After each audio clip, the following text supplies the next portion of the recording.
Hola, buenas tardes. Gracias por acompañarnos en otra sesión más del ciclo de terror. Esta vez vamos a tener una sesión con Diana. Y hola Diana, mucho Hola, gusto por Elena. tenerte. Y nos trae su sesión sobre híbridos y horrores, sobre la película Aniquilación.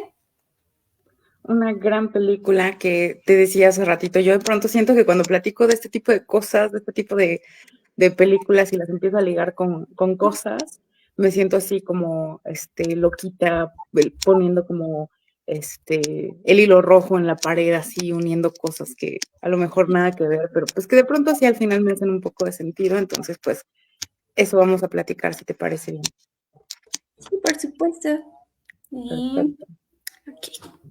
ok, parece. Sí, comenzamos. Listo. Bueno. Listo, pues. Ok, a ver. Dame un segundito. Ok, ahí estamos. Entonces, decíamos que vamos a platicar sobre la película Annihilation, eh, una gran película de ciencia ficción. Yo de pronto, y Eli no me dejará mentir, les pongo mucho a leer, a analizar cosas sobre ciencia ficción, ¿no? Porque siempre les digo, es uno de los vehículos más interesantes justo para reflexionar y analizar sobre todo miedos blancos, ¿no? Entonces, miedos hegemónicos en general. Entonces, ahorita lo vamos a ir desmenuzando. Lo que quiero que platiquemos para esta sesión es básicamente de qué trató la película, porque hay como puntos, reflexiones, comentarios como muy divididos respecto a de qué trata la película, ¿no? Quiero que hablemos justamente de esto, de la ciencia ficción como vehículo precisamente para poder comprender como ciertos temas un poco más a profundidad. Quiero que hablemos de la visión cyborg, de los terrores hegemónicos, la perspectiva de Donna Haraway de lo que implica su teoría cyborg, lo que es el cyborg en sí mismo. Y luego que volvamos a hacer una revisión de qué entendimos entonces de la película. Una cosa es de qué trató y después es qué entendimos de la película. Y a partir de eso, pues que vayamos generando pues reflexiones, conclusiones y demás, ¿no? Entonces, ¿de qué trató la película? Si pasamos a la primera diapositiva, Eli, por favor. Pues resulta que aquí nos dice, ¿no? O sea, es una película de ciencia ficción y suspenso que trata sobre una bióloga que se une a una expedición para investigar una zona misteriosa controlada por una fuerza alienígena, ¿no? O sea, simple, claro, corto y al punto. Pero para quienes no vieron la película, pues un resumen rapidín. La película empieza con el regreso de este hombre llamado Kane, que es el marido de nuestra protagonista, ¿no? Y resulta que Kane, siendo militar, pues un año antes fue enviado a un lugar que denominan la zona X y el fulano se pierde un año, ¿no? O sea, lo dan por muerto y de repente un día solo regresa, ¿no? Pero regresa muy enfermo, regresa no sabiendo como nada, no parece estar como consciente de su entorno, de dónde está, quién es él y demás, ¿no? Entonces, Lena, nuestra protagonista, decide que ella también teniendo pues experiencia militar, es bióloga, decide que va a ir en una expedición a, em, pues a esta zona, ¿no? Al área X, a la cual llaman el resplandor por los colores tan particulares que tiene, este, porque quiere buscar una cura, quiere respuestas para ver cómo soluciono este asunto de mi esposo, ¿no? Y entonces con ella van a ir 4 mujeres más, ¿no? La doctora Ventres, Josie, Anya y Shepard, ¿no? Cada una tiene un final muy interesante, muy intenso, eh, que va a alimentar un poco como esta cosa que vamos a ir analizando, ¿no? Y entonces, pues resulta que estas 5 mujeres ya dentro del resplandor se dan cuenta de que no pueden recordar nada de lo que pasó los primeros 6 días, ¿no? Y empiezan a ver toda la mutación que hay de la flora, de la fauna en esta zona específica y de cómo las células de todos los seres vivos que están en esta zona específica, se empiezan a modificar y empiezan a mutar, a evolucionar de una forma como muy rápida. Todo esto a raíz de que, al parecer, un algo, un meteorito, un algo, se estrelló contra un faro cerca de esta zona, y entonces es lo que está generando como, pues, todos estos cambios en la zona, ¿no? Una vez que nuestro protagonista, pues, alcanza el origen de este, resplandor, o sea, una vez que llega al faro, que es en donde impacta este meteorito, se da cuenta que en realidad la cosa que salió con la forma de su esposo no es Kane, es una cosa que salió de este entorno, ¿no? Y lo sabe porque ocurre algo similar con ella. Se crea un ente que la refleja, la espejea, ¿no? Hace exactamente lo mismo que ella hace y tienen ahí un intercambio también bastante interesante. Entonces, ¿qué es lo que se supone que está ocurriendo aquí? ¿Qué se supone que es el resplandor? Estuve viendo algunos análisis, y me resultó muy chistoso que, el análisis que casi siempre surge es de destrucción, ¿no? O sea, como que la metáfora que llegan a leer las personas que están como queriendo darle un sentido a la película más allá del texto como tal, es que, pues es que El Resplandor es un reflejo del cáncer, ¿no? Porque, pues, las células mutan de esta manera, y de hecho el tema del cáncer sale constantemente en la película y demás. Pero me parece un análisis o una reflexión como muy sosa, ¿no? O sea, como muy por encimita, porque hay muchas otras cosas que sí, podemos ver más allá justamente del texto y de lo que implica la ciencia ficción.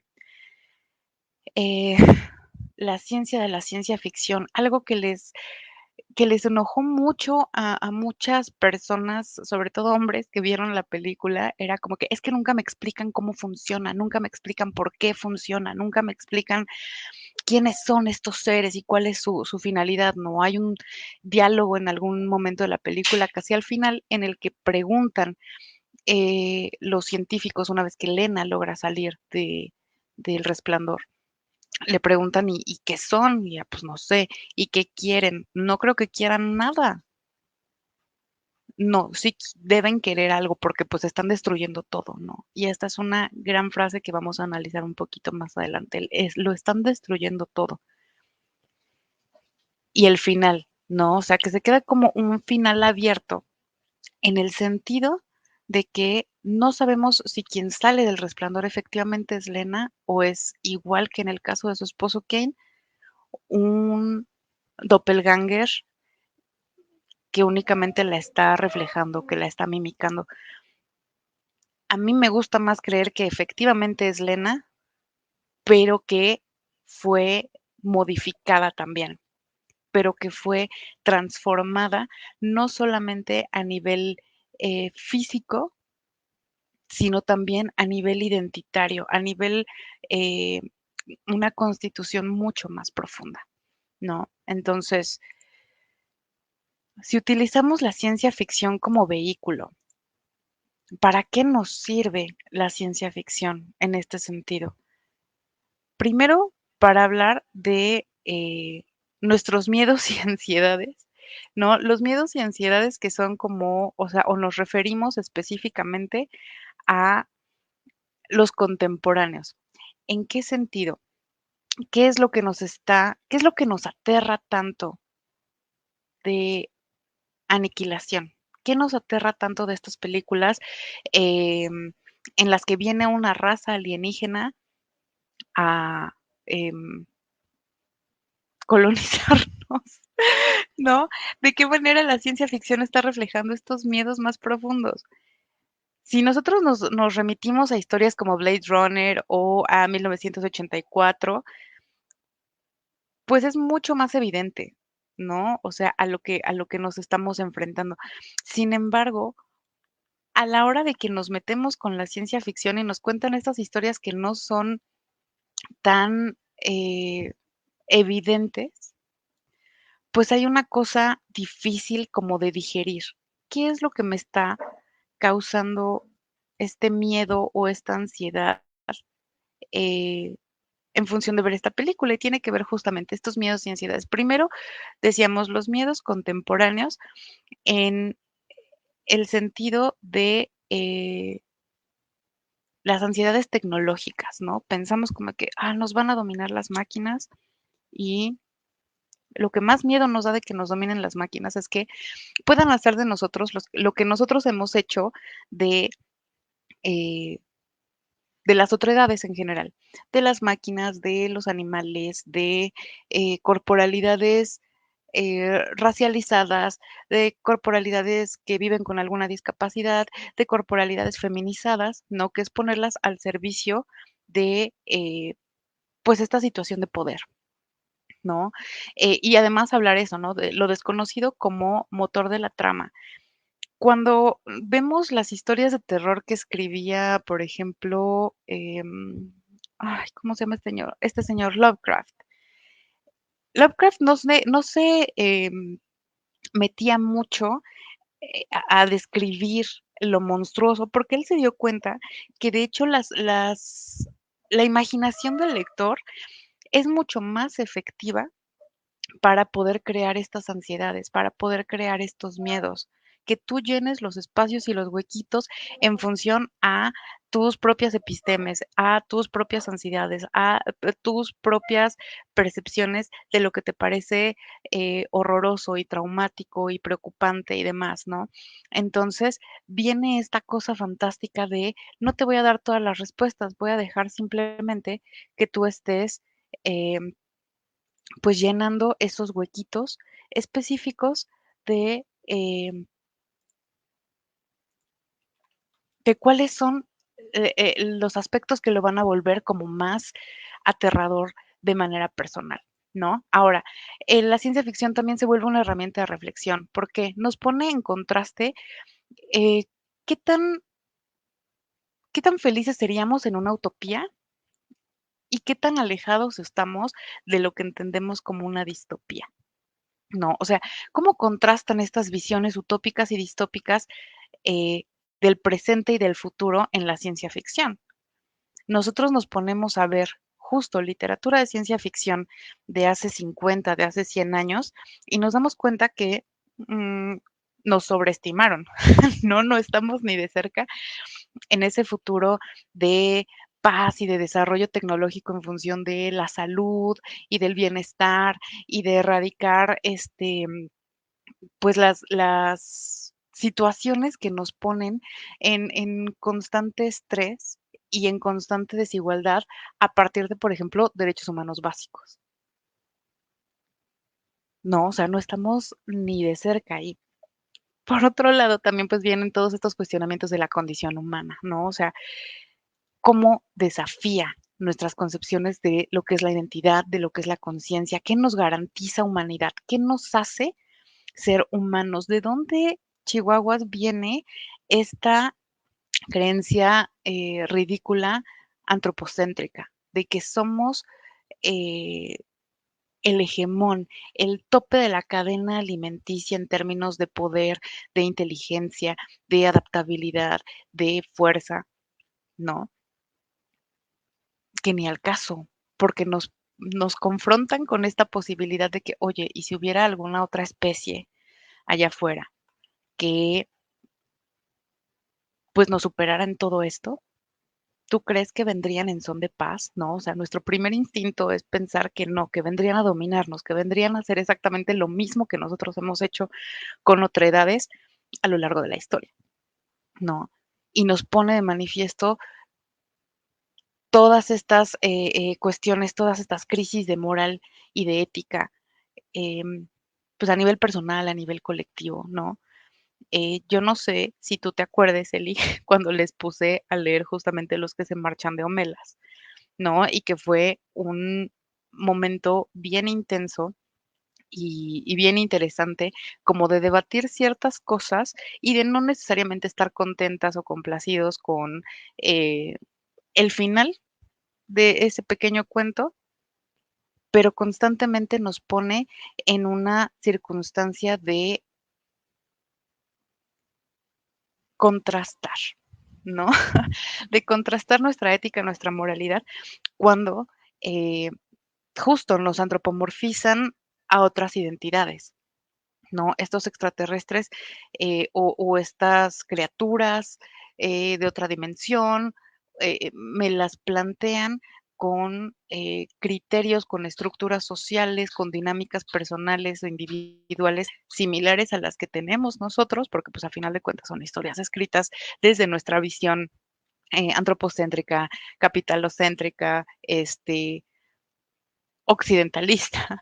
Entonces, pues las cargamos de nuestras propias, nuestros propios juicios y nuestras propias maneras y dinámicas. Entonces, sí debería funcionarnos el contar historias, pero específicamente desde estos géneros, como lo son el terror y como lo son la ciencia ficción, como herramientas de reflexión.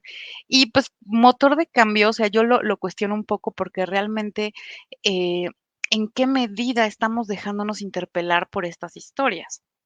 En el sentido de que, bueno, em, la ciencia ficción y la realidad, ¿en qué punto convergen?, ¿no? O sea, ¿cómo ha anticipado futuros que hoy son realidad, por un lado?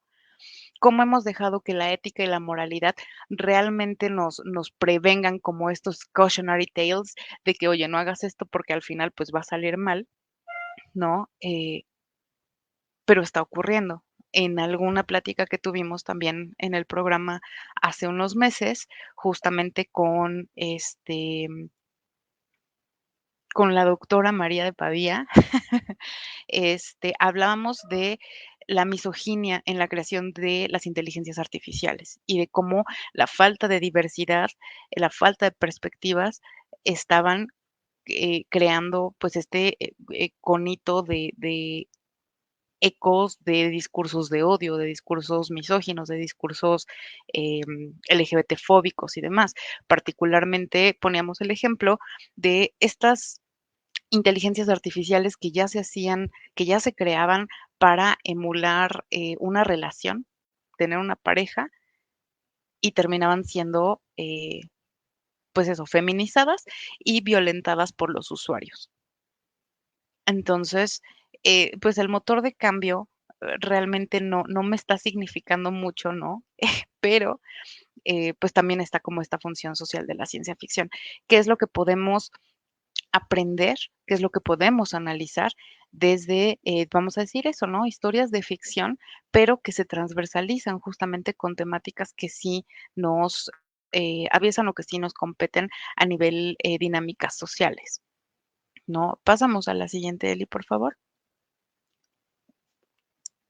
Entonces, la visión cyborg de los miedos hegemónicos, ¿a qué me refiero? Donna Haraway nos presenta su manifiesto cyborg y nos presenta su teoría cyborg en la que habla pues de mujeres desde el feminismo, de cómo intersectan precisamente estas cuestiones biológicas, las cuestiones científicas, las cuestiones sociales y por qué es importante transversalizarlas desde una perspectiva feminista, desde una perspectiva crítica de ontologías corporales, de reflexión de, pues, dinámicas de poder y demás, ¿no? Es una discusión sobre el cuerpo.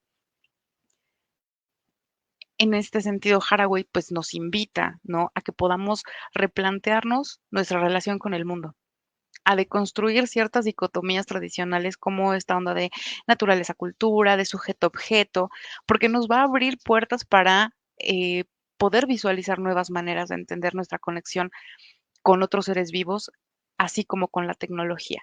Entonces, ¿qué es el cyborg para Donna Haraway?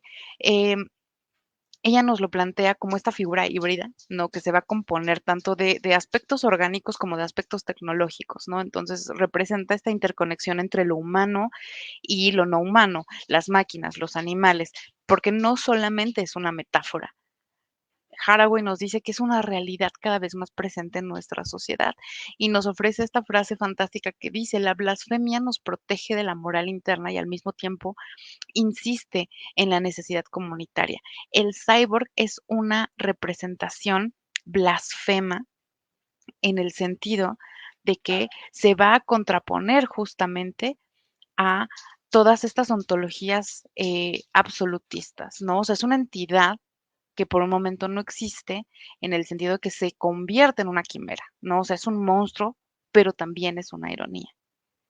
Y nos dice que el cyborg se sitúa del lado de la parcialidad, de la ironía, de la intimidad, de la perversidad, porque este esfuerzo blasfemo está destinado a ser fiel al feminismo, al socialismo, al materialismo, a destruir estas dicotomías entre naturaleza y cultura, estas naturalezas entre lo bueno y lo malo, lo blanco y lo negro, ¿no?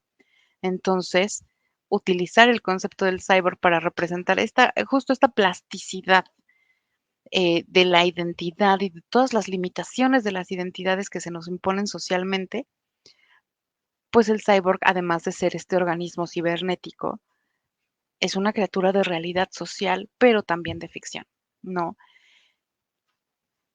Ya metidos en todos estos conceptos, en todas estas ideas, ¿no? Que es básicamente el no limites una identidad solamente a los constructos sociales de los que deviene, nos propone también esta idea del simposio, ¿no? Del simposio y del otro lugar. El simposio, que es como esta forma de conocimiento que va a surgir de la interacción entre diferentes disciplinas y diferentes perspectivas, ¿no? O sea, debe haber una colaboración entre lo humano y lo no humano, donde todos los participantes van a tener voz y voto. Y nos habla de este discurso de la ciencia y la dicotomía que decíamos de las otredades, ¿no? Hace una pues sí, hace un discurso, hace un esfuerzo importante en destruir estos binarismos, en hacer un énfasis en la interconexión, en criticar directamente el antropocentrismo y justamente en explorar nuevas maneras de asociación, de vincularnos con animales, con plantas, con máquinas, con todo aquello que entendemos como una otredad extranjera, ¿no? Teniendo pues eso, una visión un poco más holística del mundo, una ética más del cuidado y pues una sociedad más equitativa, ¿no? La siguiente, por favor, Eli. Cuando nos pide que tengamos una comprensión como más holística, un sistema más complejo, más interconectado y también ser muy puntual en esta ética del cuidado, nos llama a desarrollar justo esta ética, pero que se extienda a todos los seres vivos, no solamente como a las estructuras de poder tradicionales, sino a desafiarlas, ¿no? Y entonces cuando yo estaba haciendo este análisis, ¿por qué? Finalmente, Annihilation es la historia de una entidad biológica no procedente de la Tierra, ¿no? Pero sí una entidad biológica, una entidad cyborg, porque también es mecánica y también es natural en el sentido de lo que podemos entender como animal, como vegetal, ¿no? Llega a un espacio en el que determina que puede hacer cambios. Y era parte de estas frases que les comentaba que ocurren en la película, ¿no? O sea, es que lo está destruyendo todo. Y lo vamos a analizar un poquito más adelante, pero quiero que lo tengan presente. ¿Por qué? Cuando hablamos justo de este otro lugar, me acordé de este bello documental de Vandana Shiva, ¿no? Las semillas de Vandana Shiva. Esta mujer es increíble, ¿no? Es increíble. Yo les recomiendo mucho ver este documental, Las semillas de Vandana Shiva. Ella nos dice que lo que llamamos ciencia es un proyecto patriarcal muy estrecho y que ha existido por un periodo muy corto de la historia, ¿no? Que es mecanista, que es reduccionista, pero que justamente esa fue la artes, es, pues crearon, ¿no?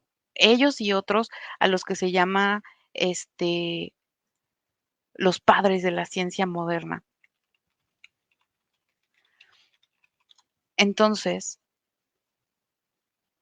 ¿de qué habla esta ciencia como proyecto patriarcal? Es una ciencia de la dominación, de la explotación de la naturaleza, de declararla muerta y luego justo utilizar estas mismas perspectivas mecanistas y reduccionistas que nacen durante la Revolución Industrial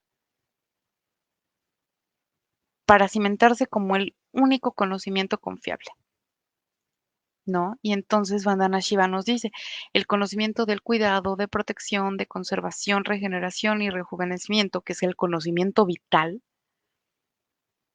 que tienen las mujeres y tienen las tribus y tienen las personas indígenas, fue puesto en la basura, ¿no? Fue una cosa espectacular escucharla hablar en este documental, porque justamente me hizo mucho sentido, ¿no? Pensar que, em, o sea, me pareció muy relevante, muy simbólico que fueran 5 mujeres a las que seguimos en el proceso de descubrir qué pasa en la zona X en esta película, qué ocurre en El Resplandor, y que cada una de ellas tiene una perspectiva profundamente diferente de cómo entienden y cómo asimilan y cómo reciben esto que están conociendo, a donde se están adentrando, ¿no? Porque tenemos decíamos, estas 5 mujeres, ¿no? La doctora Ventres, que en algún punto de la historia revela que tiene cáncer y es una pauta importante justamente por lo que decíamos, ¿no? Hay mucho esta alegoría de que el cáncer es lo que simboliza y lo que significan estas mutaciones, ¿no? Y así como el cáncer, lo que ocurre en El Resplandor no es maligno, no tiene una intención, simplemente es.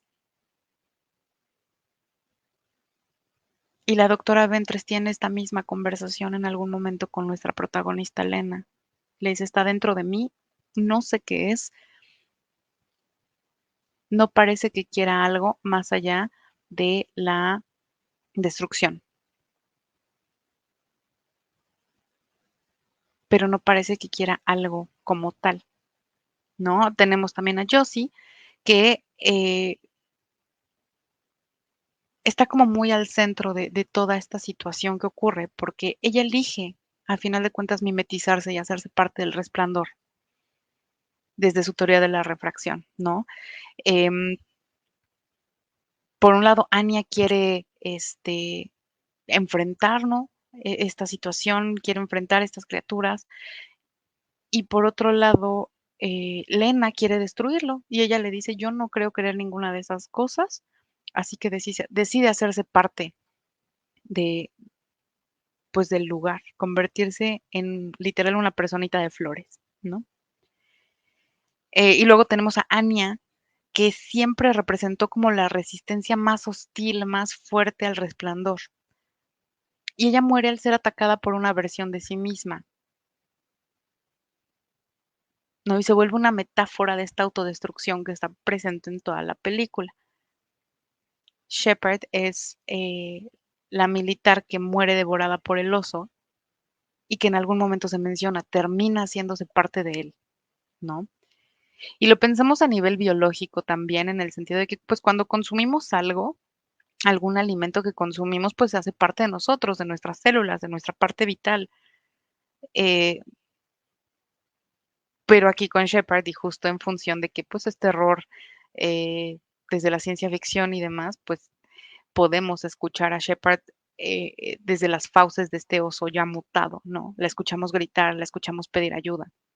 Entonces, es una cosa, eh, sí aterradora, pero que también justo tiene que ver con cómo cada una de ellas interpretó lo que significaba el resplandor,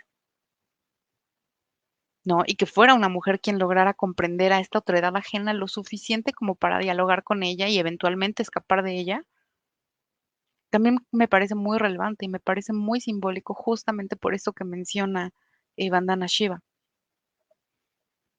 No solamente fue tocada, fue modificada de manera, decíamos, sí, física y biológica, pero también siendo interpelada, siendo modificada a nivel simbólico, identitario, ¿no? Entonces, esta idea que nos presenta Vandana Shiva me parece fantástica y que justo se alinea muy bien con esta visión de los cyborg que nos presenta Haraway, ¿no? O sea, de rechazar el esencialismo y proponer un mundo quimérico, un mundo monstruoso, donde esta separación entre lo que es cultura y lo que es naturaleza ya no existe. Este binario de si no es civilizado, entonces es salvaje. Y si es salvaje, entonces solamente me puedo vincular con eso en dos cosas.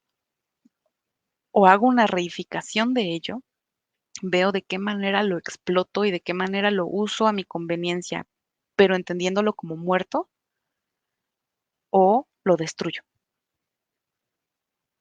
La pureza de la naturalidad nunca ha existido del todo desde la perspectiva de Haraway. No, su manifiesto Cyborg, de hecho, se considera un hito precisamente en el desarrollo de todas estas teorías posthumanistas, en el sentido de que en algún momento todas estas etiquetas, todas estas dicotomías, pues nos van a quedar obsoletas, ¿no? Pasamos a la siguiente, Eli. La naturaleza encontrará la forma. ¿Han visto estos memes, Eli?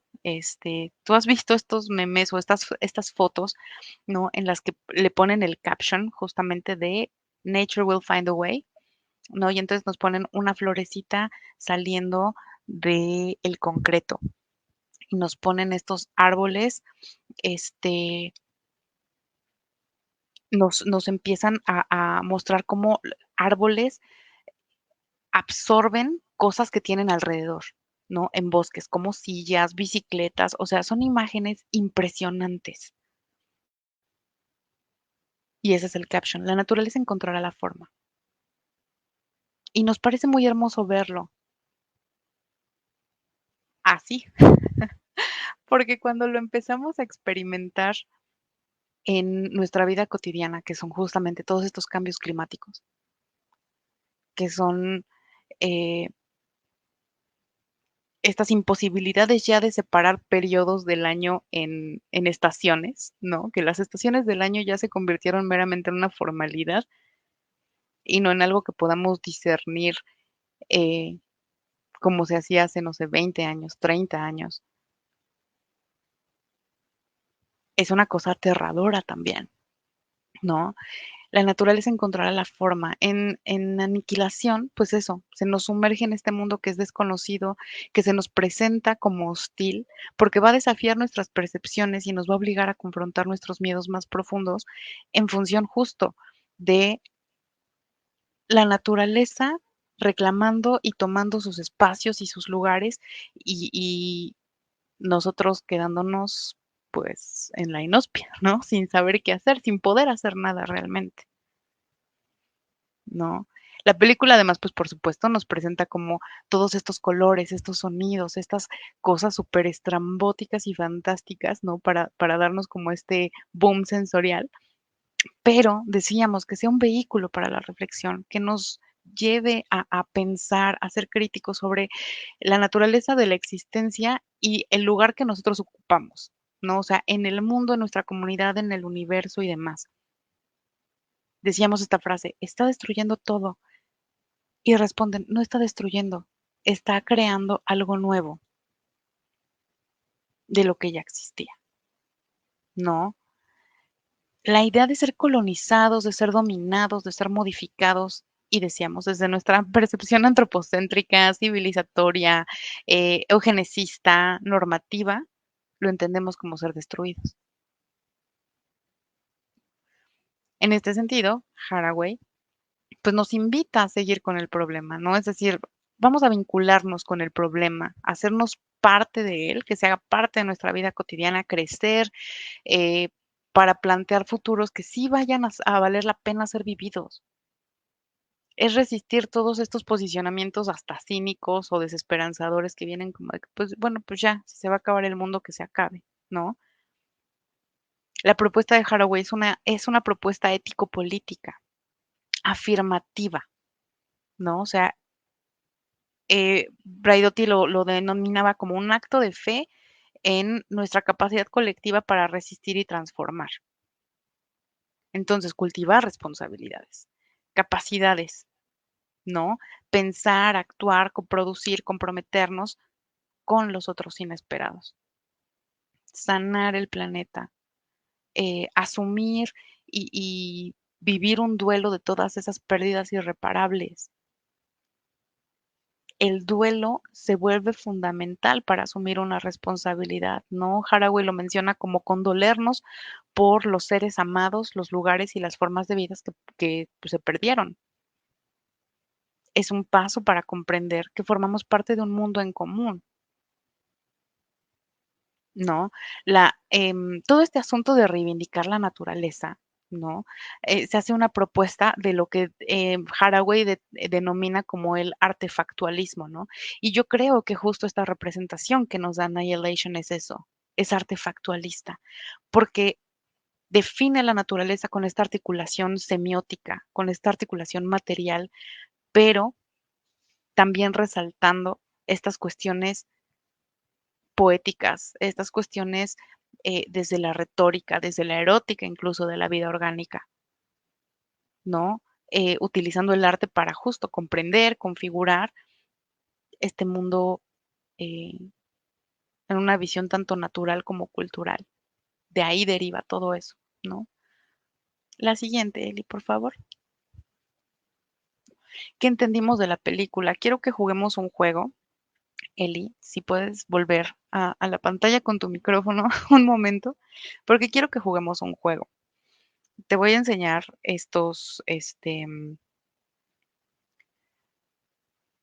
em,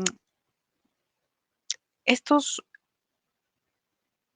comentarios que se hicieron sobre la película y quiero que me digas si tú crees que le escribió eh, un hombre o una mujer en función de lo que viene en el comentario, ¿sale? Ok. El primero nos dice, en realidad no sé interpretar muy bien lo que he visto, quizá es que tampoco hay nada que interpretar. Un encaje de bolillos, casi de manera subliminal para el adoctrinamiento woke y poca gaita más. Una historia más de ciencia ficción con un tema alienígena supuestamente como detonante y nada más que sea reseñable, con personajes que en realidad no nos cuentan nada, una estética surrealista, por momentos caleidoscópica o más bien trippy diría yo. ¿Qué te parece este comentario, Eli? Pues, mm, Así lo que salga de tu pecho y de tu corazón. yo creo que fue un hombre. ¿Qué te hace pensar que fue un hombre, Eli? Bueno, yo también soy de estas personas que se mete a ver los comentarios. Ajá. Entonces, la mayor parte, por ejemplo, en Reddit, eh, las personas que quieren estructurar algo y no sé, muchas veces es como que empiezan a mezclar demasiados términos y mayormente pues son hombres, ¿no? Entonces me estoy dejando llevar un poquito por ese estereotipo, pero a mi Ujú. parecer fue un hombre. Pues efectivamente, claro que fue un hombre. Y yo me di cuenta, o sea, porque yo empecé a leer los comentarios antes de ver como el nombre de quien lo había escrito. eh, y se me hizo un análisis tan superficial y tan, o sea, más bien eso, ¿no? Una falta de análisis, más bien, Exactamente. ¿no? Justo porque, o sea, yo vi la película y me hizo reflexionar tantas cosas y me hizo pensar y sentir tantas cosas y justamente pensar en los diálogos tan intensos que había entre estas mujeres, estas diferencias que había, estos dolores que estaban compartiendo y que se sentían tan a flor de piel en estos momentos específicos de completa desesperanza por no saber cómo reaccionar y me traen este tipo de comentarios, ¿no? Entonces, pasamos a la siguiente. Aquí hay otros dos. En el tema biológico de mutaciones, etcétera, me parece muy interesante la forma en cómo las células pueden mutar, la forma en cómo aumenta la fuerza de los animales eh, y los animales que aparecen, creo que es muy interesante, pero creo que le faltó más historia. Eso lo hizo al final totalmente aburrido. Es que no te explica el por qué se formó eso. Si bien se explica que los seres de otra dimensión querían algo, no se explica la causa de la mutación. Y justo, decíamos que en la película varias veces te dicen que no quieren nada, que simplemente son, que simplemente están haciendo lo que su propia naturaleza, su propia condición les pide hacer, ¿no? Que es justamente modificar cosas, cambiar cosas. evolucionar cosas. A lo mejor no en el sentido evolutivo de la estética o de la funcionalidad que a nosotros desde nuestro antropocentrismo, desde nuestro capitolocentrismo nos gustaría, pero lo están haciendo, se están modificando, ¿no? Entonces, ¿qué dices, Eli? ¿Hombre o mujer? Mm, ay, siento que aquí puede ser ambos, ¿no? Pero Cyborg, dices. Ujú, efectivamente, voy a perfecto. irme por eso, por Cyborg. sí, Cyborg. Ok, nos quedamos con Cyborg entonces. Y el último nos dice, Natalie estuvo espectacular en su papel, los efectos especiales muy buenos, pero la historia en sí está llena de huecos argumentales. Parece que un estudiante de secundaria de biología se fumó uno y empezó a delirar conceptos de biología y genética con alienígenas. Suspenso bien logrado, pero por partes no tanto. Final abierto a la imaginación del espectador. ¿Qué te parece aquí? Me voy más porque fue un hombre al usar como ciertas partes como estudiante de secundaria de biología. Siento que, ¿por qué Ajá, eso como muy sería? derogativo, Ajá, ¿no? exacto, o sea, ¿por qué eso sería un insulto en primer momento? Ujú, justo. Y efectivamente es hombre.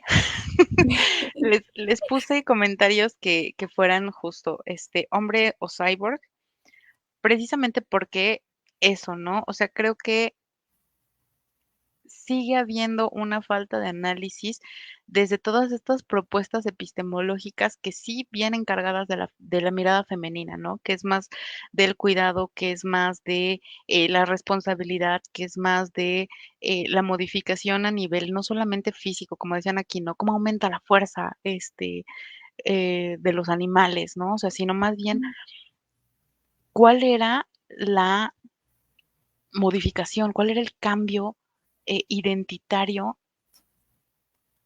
en todo este espacio? ¿No? O sea, en las plantas, en los animales, sí, en las personas que llegaron a entrar, quienes salieron y no salieron, ¿no? Entonces, justo entender todos estos duelos incluso, también me parece algo muy femenino y que justamente no encuentro en estos análisis que se hacen, ¿no? O sea, en el cuidado y la otredad. Pasamos a la siguiente, si quieres, para que vayamos cerrando y concluyendo. Decíamos, la naturaleza y la reificación. O sea, solamente hay dos formas en las que el ser humano o sea, y estoy hablando del ser humano hegemonizado, ¿no? Del ser humano en este proceso como civilizatorio, ¿no? De percibir y de entender a la naturaleza únicamente como un medio a explotar del que toma recursos y no como algo de lo que también es parte, ¿no? Y se nos olvida justo, ¿no? O sea, que la naturaleza es una fuerza impredecible, es una fuerza poderosa, ¿no? O sea, este espacio del shimmering, del resplandor, es una zona irradiada que representa esta naturaleza en su estado más puro, en su estado más salvaje. No solamente es capaz de regenerarse, es capaz de mutar de maneras que desafíen nuestra comprensión y que además se defiendan. Esto nos recuerda justo cómo la naturaleza es mucho más incontrolable, incomprensible, impredecible, poderosa que nosotros, ¿no? Y que habría que respetarla un poquitín.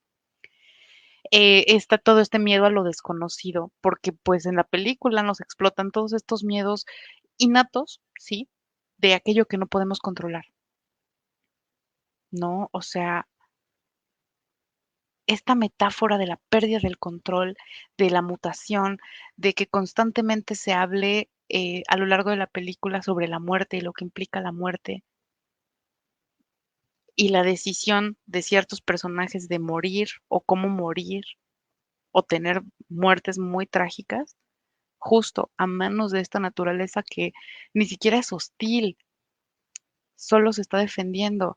En esta escena en la que Lena se encuentra con este doppelganger, nos damos cuenta de que no es un intercambio hostil hasta que Lena decide atacar.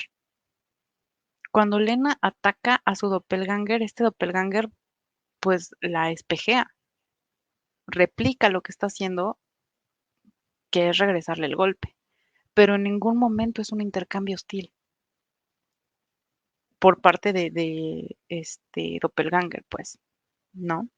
Entonces, mirar a la otredad como una amenaza, pensar que estas criaturas que han mutado, que la zona en sí misma, la naturaleza en sí misma, es una amenaza que hay que conquistar, que hay que eh, eliminar, refleja nuestra tendencia a temer y rechazar todo aquello que es diferente a nosotros, ¿no? O sea, los desastres naturales.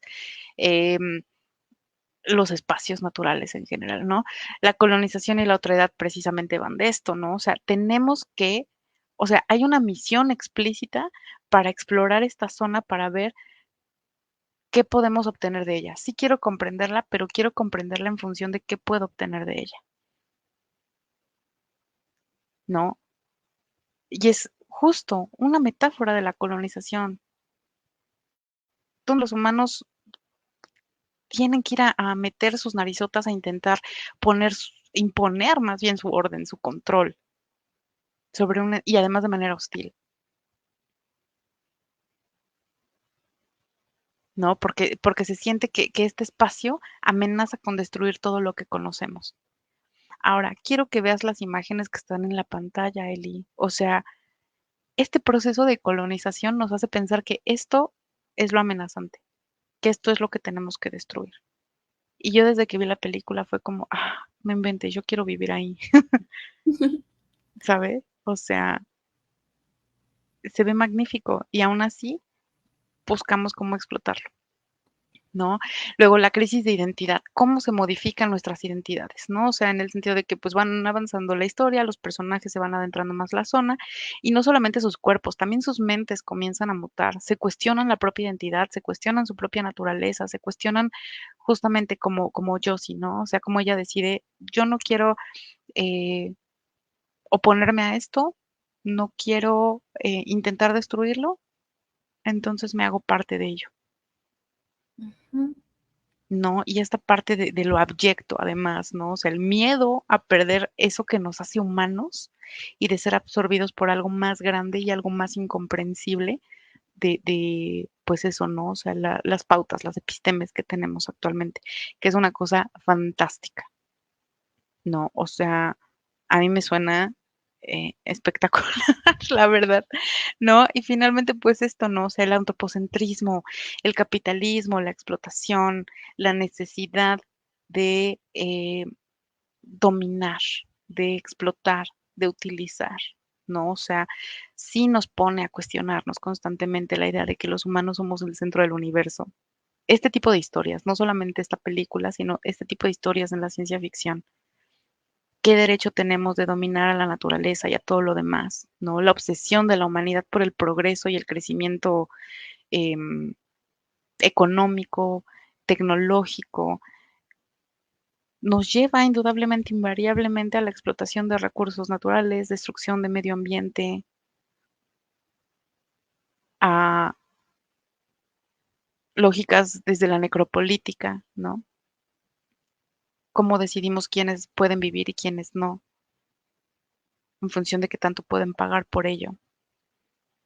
¿No? Entonces yo creo que sí hay una necesidad de replantearnos como la relación con la naturaleza, con estas dicotomías, con esta relación hacia las otredades.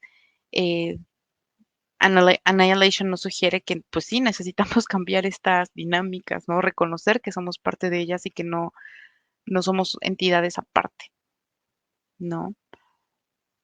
El miedo a lo desconocido, a la necesidad de estar cambiando nuestras visiones de maneras más críticas, ¿no? O sea, estas perspectivas, decíamos, antropocéntricas, capitalocéntricas, porque pues ahorita tenemos películas, tenemos libros, ¿no? Porque pues si no lo sabían, Annihilation es la primera entrega de una trilogía de libros de ciencia ficción.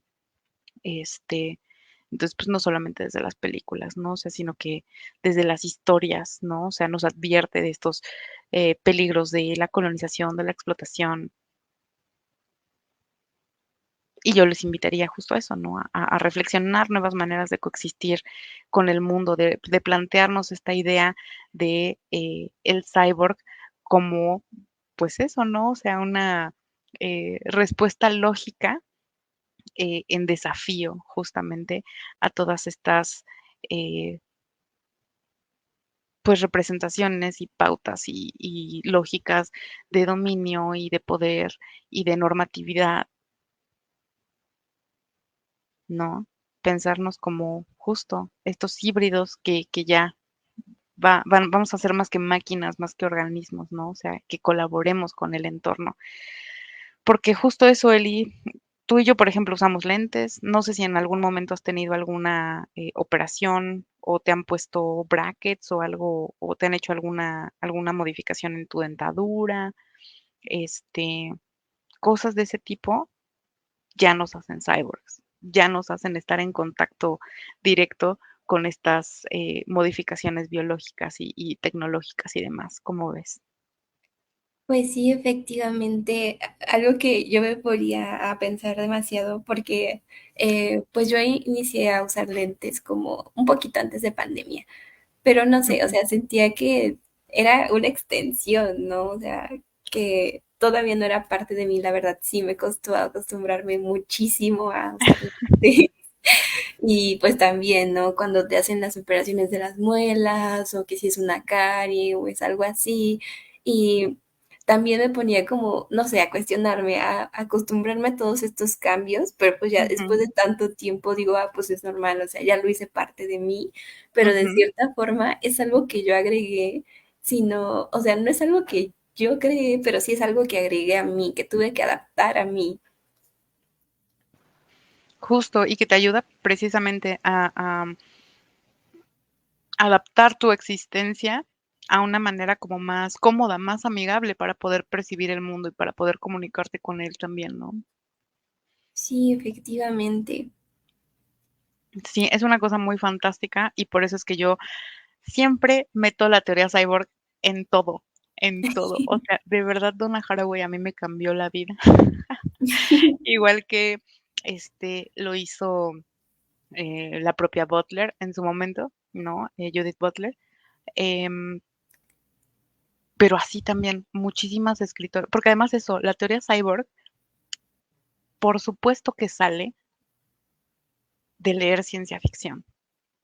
O sea, Donna Haraway es fanática de la ciencia ficción y al consumir sobre todo a escritoras de ciencia ficción, dice, aquí hay cosas muy interesantes que sí se pueden extrapolar a nuestra realidad material para el análisis de nuestra dinámica social, de nuestra dinámica de interacción justo con las otredades, con esos otros lugares, de estas crisis de identidad, con cuestiones de la naturaleza, hacer críticas al antropocentrismo y demás. Y me parece una cosa fantástica. Entonces, esa sería la sesión de hoy. Les agradezco mucho por haber escuchado mis locuras, Digamos, mis conclusiones, ¿no? Y me gustaría que pudiéramos leer justo estos mensajitos que dejó mi hermana María de Padilla. Que primero, ¿qué opinan del crossover entre horror cósmico y horror corporal en esta película?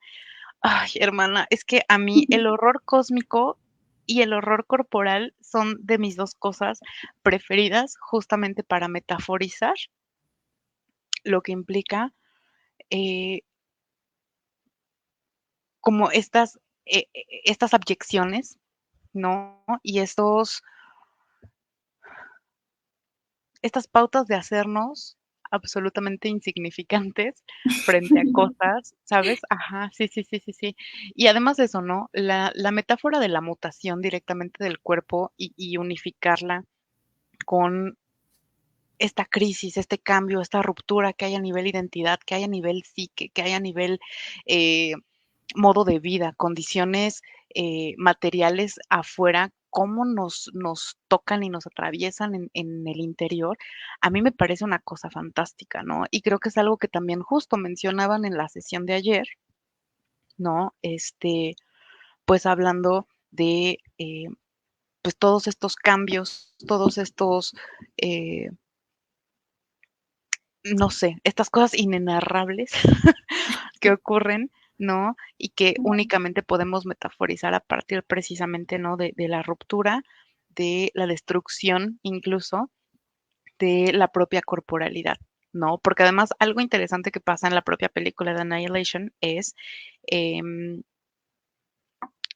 tres de los personajes, incluida nuestra protagonista, son marcados con un tatuaje de Uruboro, ¿no? Que el Uruboro son estas serpientes que se están comiendo su propia cola, ¿no? Y que son justamente esta metáfora como de la autodestrucción. Entonces, hacerlo de manera tan directa con el body horror, con el horror corporal, y además agregarle como esta pizquita de horror cósmico, porque pues es algo más allá de la comprensión de la realidad en la que existes, en la que habitas, se vuelve, uff, magnífico. ¿Qué te parece a ti, Eli? Pues justamente comparto un poco la idea y es algo que creo que también estábamos hablando en la sesión anterior de ayer, es esta parte en la que mm, tenemos que mostrar en pedacitos algo, pero de una forma, de cierta forma que incomode, pero que no incomode tanto. Y no sé, siento que si nos vamos más por este tipo de, pues, de películas que son más ficción, pues podemos expandir un poquito más, ¿no? O sea, no limitar tanto. Es como que ese es el propósito, más que nada. Y de hecho me estaba recordando muchísimo a esta película de El Apóstol, creo que se llama, no sé si la has visto. No, pero si la recomiendas, la pongo ahorita mismo en mi lista. Sí, bueno, esa habla como pues de un apóstol, ¿no? Que es el elegido, que va como a una secta para salvar a su hermana, entre otras cosas, ¿no? Pero a mí lo que me impacta más es la historia de la secta, porque inicia con tres hombres que van a una isla y de ahí como que encuentran una bruja, ¿no? Ellos lo llaman la bruja. Y justamente hasta el final uno de ellos explica que lo hicieron, que hicieron a propósito el hecho de tomar ventaja de la bruja, ¿no? Que si la bruja pues vivía ahí, se alimentaba de la naturaleza, era básicamente la madre naturaleza. Y uno de ellos explica que pues la tomaron literalmente como rehén para que les dé como esta parte de naturaleza que los deje vivir ahí, pero la alimentaban con sangre de animales y pues poco a poco fue como aumentando a sangre de las personas, a quienes les pedían que entraran a la secta, les pedían como dejar Wow. cierta parte de sangre, exactamente. Y no es que estuviera sirviendo, o sea, la misma, pues, madre naturaleza, pues estaba enfermando, estaba literalmente matando todo la naturaleza, porque pues no era algo que le sirviera, no lo estaban dejando existir. Y es que lo explican de una forma tan descarada al final que, que literalmente a mí me enojó mucho porque es como Claro. de, ¿por qué no solo dejaste la isla en paz y te fuiste, no? O sea, de tantas cosas, ¿por qué no solo te fuiste y dejaste que vaya? Y otra cosa que me tiene como en conflicto es que el apóstol justamente era como el elegido, ¿no? Y dije, bueno, pues es hombre, ¿no? Pero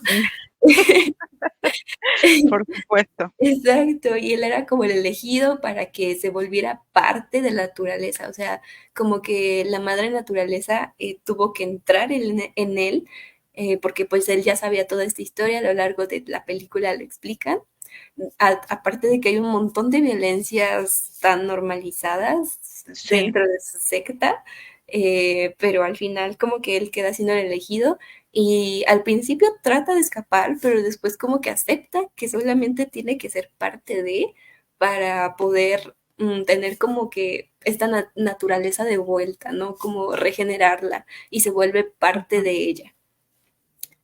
Ah, me encanta, justo. La voy a ver. Ya está tu recomendación, está la recomendación, el comentario de María. Entonces, definitivamente, este es el tipo de cosas que yo quiero hacer. Y mira, justo porque menciona, querido Santa Claus, quiero que Diana de un curso donde se interprete desde la teoría cyborg esta y otro par de películas. Se arma, hermana. Analéctica es nuestro proyecto, es nuestro bebé de amigas.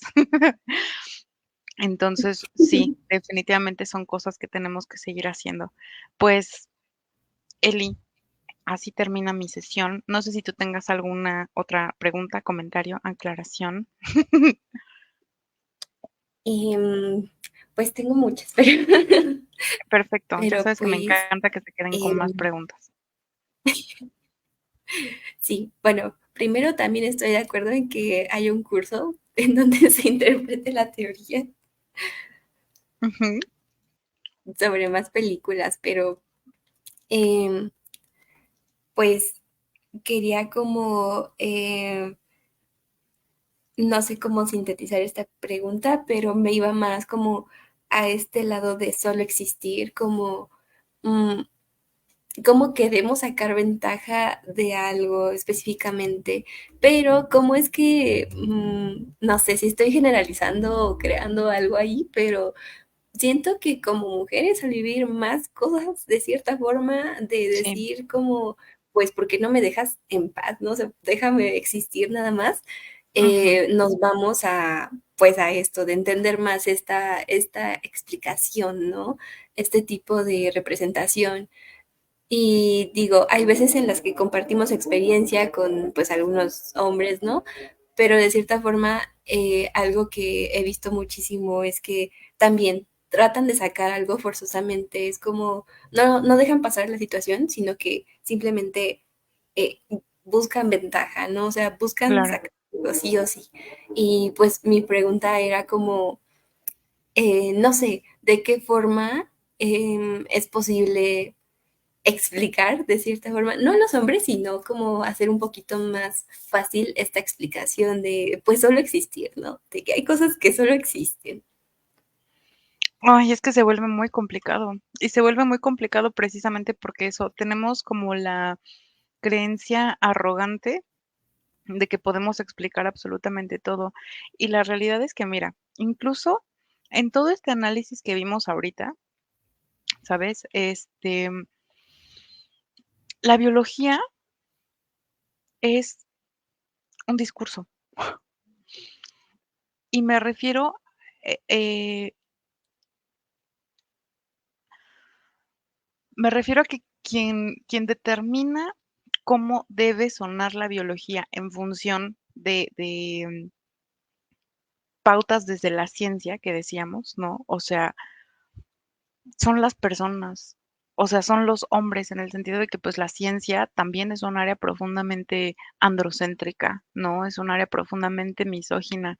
Entonces, pensar que la naturaleza, cuando hablamos de o sea, pensar que la biología es la naturaleza es un sinsentido, porque ya está la biología atravesada justamente por todas estas ideas, todas estas limitaciones, ¿no?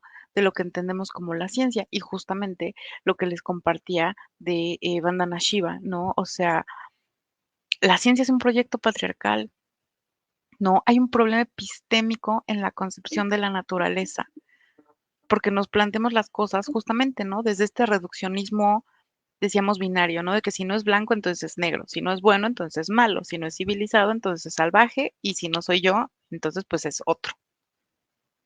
¿Qué cuenta como naturaleza? ¿Sabes? O sea, producir significados desde metáforas, discursos, producciones académicas, ¿no? La biología, repito, es un discurso, no el mundo viviente como tal. Y te respondo tu pregunta con otra pregunta, más bien, o sea, ¿para qué se articulan ciertas definiciones desde la ciencia si no es para que se determine de qué lado va a caer la balanza en la dinámica social, cultural o científica? ¿Me explico? O sea, la única forma en la que podemos explicarles ese tipo de cosas es como te toca darte un madrazo de realidad, literalmente, ¿sabes? ¿Te acuerdas que en algún momento, o sea, cuando hablábamos de la metáfora de prefieres encontrarte un hombre o un oso en el bosque, ¿no? Sí, Y que platicamos en algún momento con María en una de las sesiones precisamente del lab, eh, de estos hombres que creen que pueden ganarle a puño limpio a animales como leones o como osos,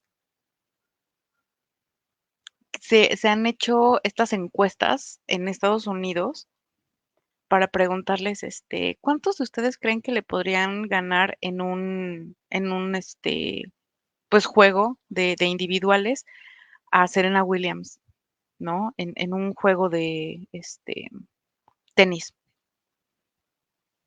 Hay hombres que creen con todo su corazón que podrían ganarle a Serena Williams.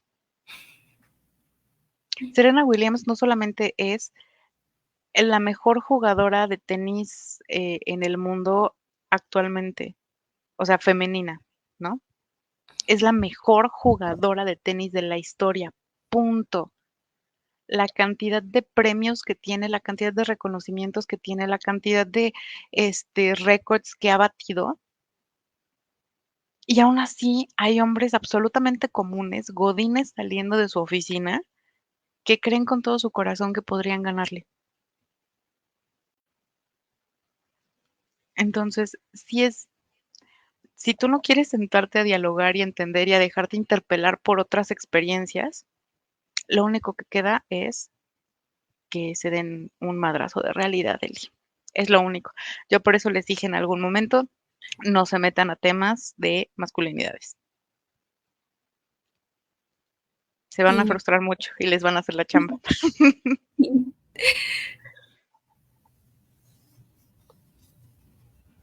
Pero ¿qué me toca a mí hacer ahí?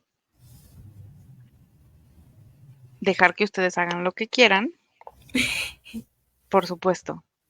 Es la mejor estrategia pedagógica, ¿ves? Ya me di cuenta. Me da gusto que no te tardaras tanto tiempo como yo, la verdad. Así es, como ves. Entonces, ¿qué te pareció la sesión? ¿Qué concluyes, Eli? Pues la verdad me gustó bastante. Creo que desde que vi que iba a ser por la película, dije, me vino a la mente pues específicamente esta de Apóstol, porque a mí me generó bastante, la vi hace como un año y aún así la sigo pensando bastante. Y no sé, igual que tú cuando relacionas esta película con todo, yo relaciono esta de Apóstol con todo. O sea, yo quería relacionar esto con cada una de mis clases y era como de... no sé cómo explicar esto. Próxima sesión de psicología y género, análisis cinematográfico a cargo de Eli, de Perfecto. Aposto. Eli, muchas gracias No, por gracias a, haberme acompañado en mi locura. no, no, gracias a ti por dejarme acompañarte. Listo, ¿cómo ves? Terminamos la sesión, pues. Ok. Y voy a terminar y muchas gracias a los que estuvieron viendo. Les recordamos que mañana tenemos nuestros últimos ciclos de terrores eh, con 3 sesiones que van a iniciar desde las 6 de la tarde. Así que por favor no se lo pierdan y tampoco se pierdan los proyectos que vienen de psicología y género. Y Muchas gracias. gracias también a Analéctica Lab por estarnos apoyando y asistiendo con esta colaboración. Y a quienes nos estén viendo en diferido, besitos. Muchas gracias. Adiós. Bye.